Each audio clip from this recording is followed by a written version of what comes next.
នមានអារម្មណ៍ថាដង្ហើមរបស់នាងកាន់តែខ្សោយទៅជំរឿនឲ្យនៅចំពោះមុខនាងគឺវាធ្ងន់ធ្ងរមិនចាញ់រតនៈឡើយម្ខាងគឺជាឪពុកដែលចិញ្ចឹមនាងតាំងពីតូចនិងកិត្តិយសគ្រួសារ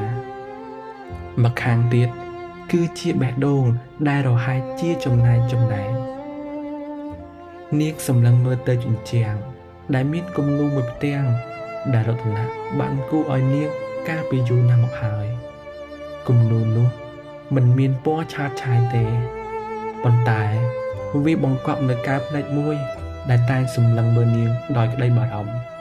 និងក្តីស្រឡាញ់ជាទីបំផុតលោកពុកកូនមិនចង់ឲ្យលោកពុកឈឺទេហើយក៏មិនចង់ឲ្យក្រុមហ៊ុនដែលពុកខំសាងត្រូវរលាយដែរអននិយាយទាំងអួលដើមកប៉ុន្តែលោកពុកដឹងទេថាការដែលកូននៅទីនេះទាំងគ្មានវិញ្ញាណក៏វាមិនខុសអំពីការស្លាប់ដែរអនងើបឈរយឺតនាងសម្លឹងមើលទៅមុខសង្ហាដែលឈររងចាំទទួលភាពជោគជ័យនិងសម្លឹងមើលទៅមុខឪពុក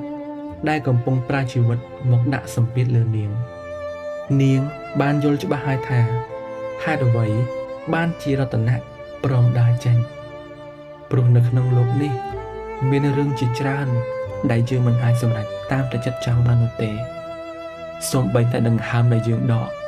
ជួនកាលក៏មិនមែនជារបស់យើងដែរអន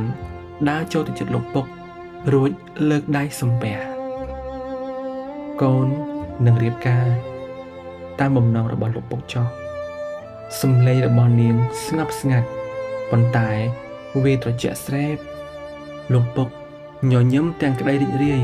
ដែលបានសម្រេចបំណងប៉ុន្តែគាត់មិនបានដឹងឡើយថាចាប់ពីវិនាទីនេះតទៅកូនស្រីដែលគាត់ធ្លាប់ស្គាល់បានស្លាប់បាត់ទៅហើយអនដែលនៅទីនេះគឺគ្រាន់តែជាសម្បក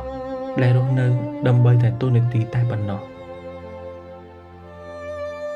អនងាកមកសម្លឹងមើលទៅក្រៅបង្អួតម្ដងទៀតភ្លៀងនៅតែធ្លាក់នាងដឹងថានៅកន្លែងណាមួយរតនៈក៏កំពុងតែសម្លឹងមើលមេឃដែលកំពុងតែយំដូចគ្នាពួកគេទាំងពីរបានជ្រើសរើសផ្លូវដូចគ្នាគឺការលះបង់ដើម្បីភាពកតញ្ញូភាពស្ងៀមស្ងាត់រវាងពួកគេលែងជាភាពស្ងៀមស្ងាត់